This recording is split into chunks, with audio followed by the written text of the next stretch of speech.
ay tatalakayin natin ang magkasing kahulugan at magkasalungat. At bago tayo dumako sa ating aralin, ay magbalik tanaw muna tayo. Sagutin ang mga sumusunod ng oo o hindi. Tignan ang inyong mga sagot kung ito ay tama. Sa bilang number 1, kahit wala ng COVID, dapat pa rin mag-ingat at gumamit ng mask at alcohol. Oo o hindi? Ang social distancing ba ay dapat sundin? Ang masustansyang pagkain ba ay mabisa upang lumakas ang ating katawan? Nakaapekto ba ang COVID-19 sa ating ekonomiya? Ngayon naman ay basahin natin ang isang maikling talata na may pamagat na COVID-19.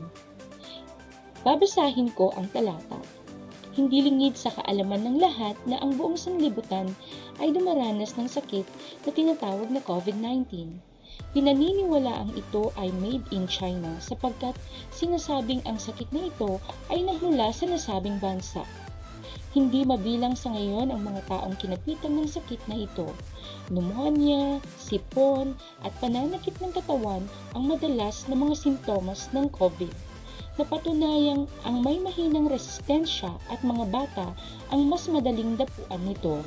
Hanggang sa ngayon ay wala pa rin natutuklasang gamot sa sakit na ito. Pag-iingat at ugaliing kumain ng masustansyang pagkain ang laging paalala ng World Health Organization. Napansin ba ninyo ang mga salitang nakahilig mga bata? Basahin natin ang mga salitang ito. Ibigay nga natin ang kahulugan ng mga salitang ito gamit ang chart. Makikita nyo sa unang hanay ang mga salita. At sa kabilang hanay naman ay ang mga kasing kahulugan nito. So ang unang salita ay buong sanlibutan, na ang ibig sabihin ay buong mundo. Hindi mabilang na ibig sabihin ay marami. Sintomas ng ibig sabihin ay palatandaan at mahinang resistensya ng ibig sabihin ay mahina ang katawan. Ang salitang magkasing kahulugan ay tumutukoy sa mga salitang may parehas na kahulugan. Ang mga salitang ito ay nabigyan ng kahulugan ayon sa definisyon. Maaari itong nanggaling sa diksyonaryo.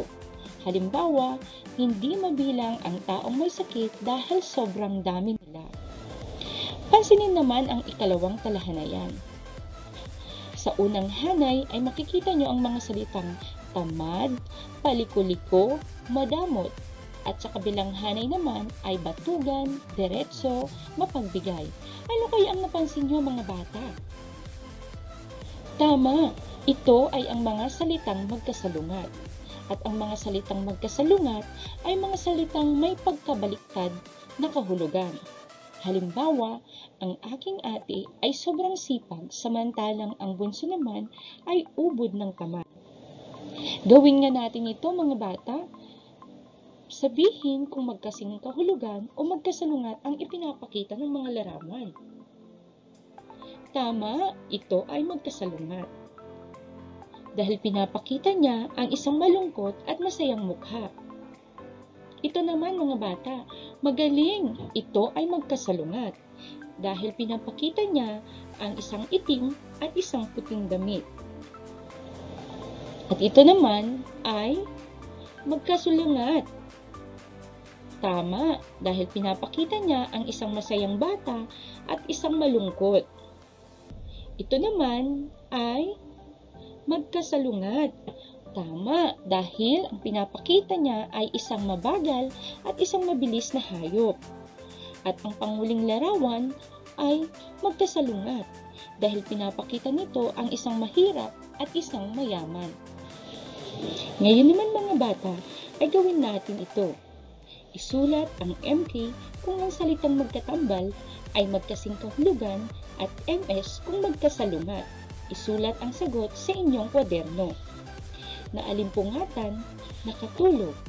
Ito ay MS o magkasalungat. Masinop, maayos. Ito naman ay MK, tama, o magkasing kahulugan. Berde, luntian. Ito ay MK, magaling. ito ay magkasing kahulugan. Malaya, nakapiit, ito ay MS o magkasalungat. At ang panghuli, malawak, malapad, ito ay MK o magkasing kahulugan. Magaling mga bata! Ngayon naman ay tukuyin at punuan ang patlang ng angkop na salitang kasalungat. Malamig kung tagulan, ngunit patlang kung tag-araw. Mainit, tama. Malamig, mainit. Dapat wala kang pinipiling kaibigan, patlang o mayaman man. Magaling, mahirap, mahirap, mayaman. Mabilis tumakbo ang kuneho, ngunit ang pagong ay patlang. Mabagal, mabilis, mabagal.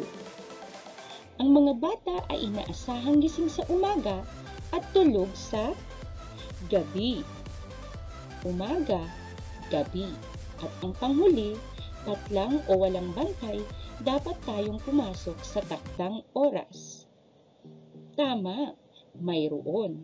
Mayroon o wala. At ito ang ating mga tandaan, mga bata. Kailan nagiging magkasing kahulugan ang dalawang salita? Nagiging magkasing kahulugan ang dalawang salita kung ang kanilang kahulugan ay pareho. Halimbawa, malambot, malamya, mahirap, dukha. Kailan nagiging magkasalungat ang salita? Nagiging magkasalungat ang mga salita kung ang kahulugan ng bawat isa ay magkabaliktad.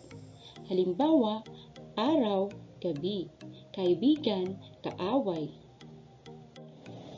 Ngayon, para sa ating pangwakas na pagsusulit, ay bilugan ang salitang hindi angkop ang kahulugan sa mga salitang nabanggit.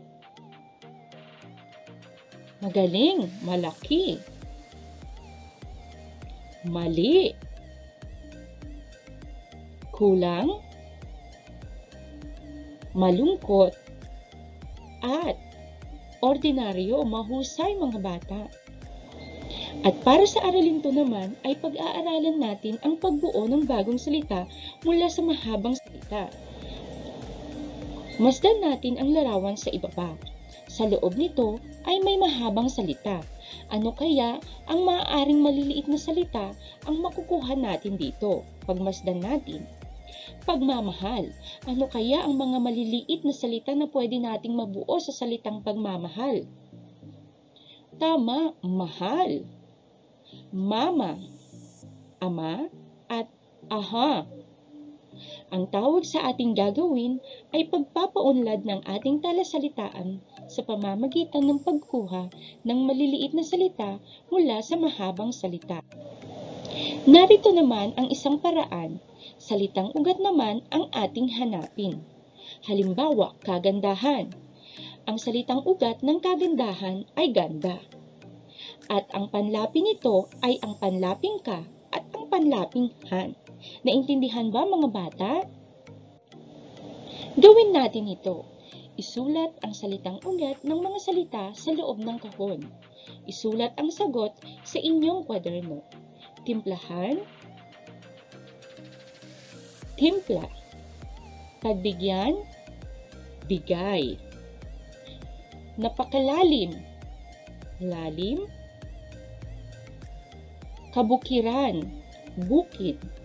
At ang panghuli, umiinom, inom. Bilugan naman ang salitang maaaring makuha sa mahabang salita. Isulat ang sagot sa inyong kwaderno.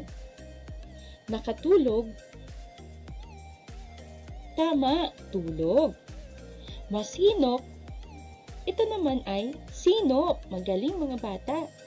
Makapit. Kapit. Madalas. Dalas. At ang panghuli, matalim. Talim, mahusay mga bata. Lagi nating tandaan, may iba't ibang paraan ng pagpapaunlad ng ating talasalitaan. Pagkuha ng salitang ugat mula sa mahabang salita. Mula rito ay may mga panlapi ring maaaring gamitin sa salita upang makabuo ng mas makabuluhang kahulugan. Halimbawa, kagubatan, gubat, ang salitang ugat, at angka at an ay ang panlapi. Pagbuo ng mga salitang maliliit mula sa mahabang salita. Halimbawa, patalastas. At ang mabubuo dito ay ang pata, ata, alas, at pala. Para sa pag-alam sa inyong natutunan, sagutan nga natin ang mga sumusunod. Bumuo ng salita ayon sa sinasabi ng pangungusap. Isulat sa inyong kwaderno. Kapanganakan ni Kristo. Tama, kapaskuhan. Masarap sa pakiramdam. Magaling, ito ay maginhawa. Lumipas na. Mahusay mga bata, nakaraan. Taniman ng palay. Palayan. At ang panghuli, lukot ang mukha. Nakasimangot. Magaling mga bata. At para sa ating pangwakas na pagsusulit, bumuo ng salita gamit ang salitang ugat at panlapi. Isulat ito sa inyong kwaderno. Tama, mahiyain. At ang pangalawang bilang, lumagad. Pangatlo, takbuhin. Pang-apat, kagubatan. At ang panghuli ay pampaganda. Sa muli mga bata, sana ay may natutunan kayo ngayong araw. Paalam!